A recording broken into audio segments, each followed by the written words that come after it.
Jakarta Selatan, khususnya Kebayoran, Pasar Majestic emang jadi salah satu surga kuliner. Nah, ada satu jenis kuliner bungkus daun nih yang pedagangnya udah jarang banget. Dibilang camilan bukan, dibilang makanan berat juga bukan sih. Apa ya? Foodies, nih kira-kira saya mau masak apa nih Foodies? Nah, ini dicuci dulu berasnya. Tapi ini bukan masak nasi biasa Foodies. Kita mau bikin sesuatu yang enak banget. Ayo tebak, ada yang tahu nggak kita mau bikin olahan apa? Bukan lontong, bukan lemper, juga bukan ketupat nih. Yes, kali ini Makan Receh mau bikin olahan khas Tiongkok yang digemari juga sama masyarakat Indonesia. Aduh, apaan sih tuh? Udah belum Neng nyuci berasnya? Udah nih Bu. Iya udah bersih. Jadi penasaran gak Foodies kita mau bikin apa? Bikin apa Bu kita Bu? Bikin bacang. Bacang Foodies. Penasaran nggak cara bikin bacang kayak apa? Nih, ikutin saya ya sama ibunya. Nah Foodies, pembuatan bacang ini sebenarnya cukup rumit loh. Nasi yang sudah diaron dibungkus di dalam daun andong atau biasa disebut hangjuan. Daun ini emang jadi ciri khas pembungkus bacang yang biasanya dibeli di toko bunga. Nah, ini kita tinggal bungkus nasinya. Ini yang udah diaron ya Bu ya? Iya. Ini ngomong-ngomong kenapa sih Bu kita harus pakai daun ini Bu, daun andong ini? Karena emang bacang ciri khasnya pakai daun ini. Oh. Jadi lebih wangi dan ininya tidak luntur. Oh, jadi nggak luntur ya daunnya Iya. ini. Nah, ini gimana caranya nih Bu? Boleh diajarin dulu nggak Bu? Nah, kalau urusan bungkus-membungkus ini emang butuh keterampilan khusus ya Foodies. Kalau nggak biasa ya nanti bisa ambiar tuh. Kayak perasaan kalau ketemu si dia. Nah, Foodies, nih isiannya nih ada telur ayam, ada ini ayam yang udah dibumbuin ya Bu ya? Iya.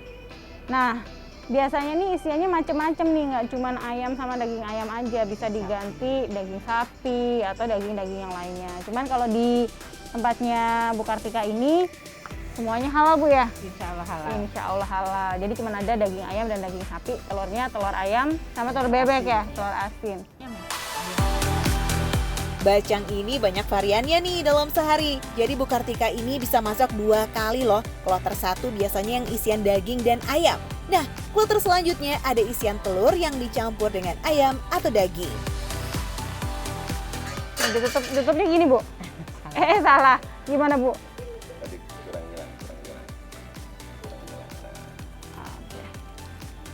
Oh, jadi gini Foodies nih ya. Ini ciri khas bacang itu dia bungkusnya segitiga kayak gini, terus ditali. Ini yang susah nih nalinya. Jadi dia harus jadi satu sama yang lain. Di talinya harus diikat sana. Nah, ini harus ibunya aja deh daripada saya yang nali jadinya ambiar.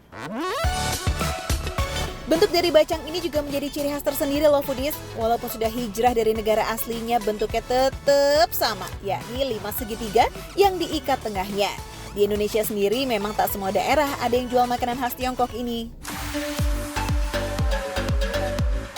Walau bukan keturunan Tiongkok, Bu Kartika punya resep turunan dari bapak mertuanya yang pernah kerja dengan orang Tiongkok sebagai pembuat bacang. Walau begitu, bumbu dan bahannya disesuaikan Foodies dengan kebutuhan orang di Indonesia. Nah, agar semua bisa mencicipi kelezatan bacang, bumbu yang digunakan ini semuanya halal ya Foodies. Bu, ini berapa lama matangnya Bu? Ini matangnya 1 jam kurang lebih. 1 jam lumayan juga lama ya Bu ya? Iya. Ini udah lapar banget nih Bu saya Bu. Kalau yang matang ada Di mana? warung di Pasar Majestic udah matang. Di Pasar Majestic. Jadi bisa nih kalau saya ke Pasar Bisa. Majestic sekarang, bisa langsung coba. Masih panas. Iya. Oke, Foodies, Tinggal ayo makan. kita langsung ke Pasar Majestic karena aduh, ini aromanya enak banget Foodies, udah nggak sabar banget. Yuk, cus! Duh, masa harus nunggu 1 jam? Gimana bisa tahan nih pas bikinnya aja udah nelan ludah? Ya udah kita langsung cari aja ke sekitar Pasar Majestic ya. Wah, semoga kebagian nih Foodies, karena kadang bacang ini udah ludes di serbu pembeli secepat kilat. Ini dia nih dicari-cari Bang. Masih banyak Kak? Tinggal dikit, Mbak. Ya, tinggal dikit Foodies. Tapi yang ketan masih ada? Masih Sapi, ayam? ada. Agak susah emang sih nemuin gerobak bacang ini karena yang jual bacang di wilayah ini ya, the one and only, cuma 1 Foodies.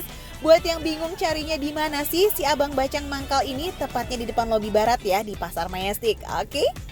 Bang, ini yang paling favorit apa nih Bang? Aku mau cobain. Yang sapi tapi yang beras tuh. Sapi yang beras sama yang lainnya. Ini yang ketan tapi ada? Yang ketan ada yang sapi. Oke, yaudah aku mau cobain deh dua-duanya. Ini ya. Kloter pertama yang dijual bacang ini berisi daging dan ayam, ada yang berisi beras putih, ada juga yang berbahan beras ketan. Semua dikelompokkan sesuai dengan warna talinya, tapi yang paham arti dari warna tali ini ya cuma si abangnya ya Foodies. Foodies, ini aku mau cobain yang isian daging. Ini tapi pakai beras biasa Foodies, dia nggak pakai beras ketan. Ya.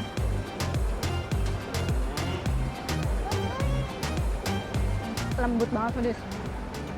Berasnya ini empuk, lumer, ditambah sama ini nih isian daging cincangnya, ini enak banget. Foodies, pantas aja bacang beras putih yang berisi daging cincang ini jadi favorit karena emang enaknya no debat lagi. Daging cincang yang dibumbui manis ini punya tekstur basah.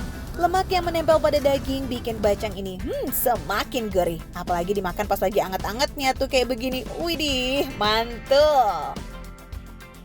Nah, sekarang kita cobain bedanya apa sama yang daging pakai beras ketan.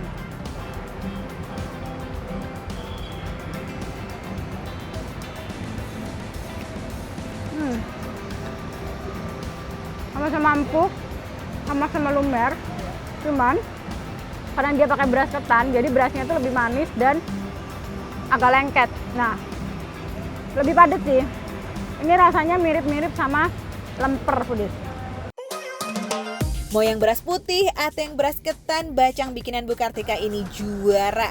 Apalagi bungkus daun andongnya ini loh, asli bikin aromanya jadi sedep banget dan rasa bacangnya itu jadi maksimal enaknya. Dagingnya dimasaknya pelan-pelan ya, dia sampai empuk banget. Warnanya nih sampai kayak gini, kaldunya keluar di dalam, jadi melting gitu Foodies.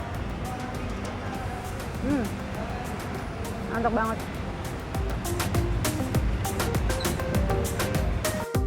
Buat yang no daging-daging club, tenang, bisa pilih kok menu si isi ayam nih Foodies. Semua tergantung selera ya. Kita cobain yang ayamnya Foodies. Ini buat yang nggak makan daging merah, bisa cobain ayam. Nah, di sini pilihannya ada ayam, ada daging. Jadi benar-benar dijamin halal ya. Biasanya kalau orang Tionghoa atau memang di Tiongkok sana, bacang ini identik dengan makanan non halal. Cuman di sini sudah dimodifikasi, sudah diganti bahan-bahan non halalnya dengan bahan-bahan yang halal kayak gitu. Sedikit berbeda dengan isian daging cincang, bacang ayam ini lebih punya rasa bumbu lokal. Ya, isian ayam cincang yang dicampur dengan daun bawang mirip-mirip sama topping mie ayam gitu loh Foodies. Makanya, walaupun makanan dari negeri seberang, tapi rasa bacang ini bisa diterima di lidah orang Indonesia. Foodies, ternyata bacang ini walaupun bikinnya ribet, tapi rasanya emang enak banget Foodies. Nah, kalau bacang yang dijual di Pasar Majestic ini emang agak beda karena dia bungkusnya gede-gede. Jadi makan satu ini udah kenyang banget. Satu bacang ini di sini harganya cuma 15.000 aja, tapi bisa untuk mengganti makan berat. Pokoknya di sini makan receh, harga receh tapi rasanya nggak recehan.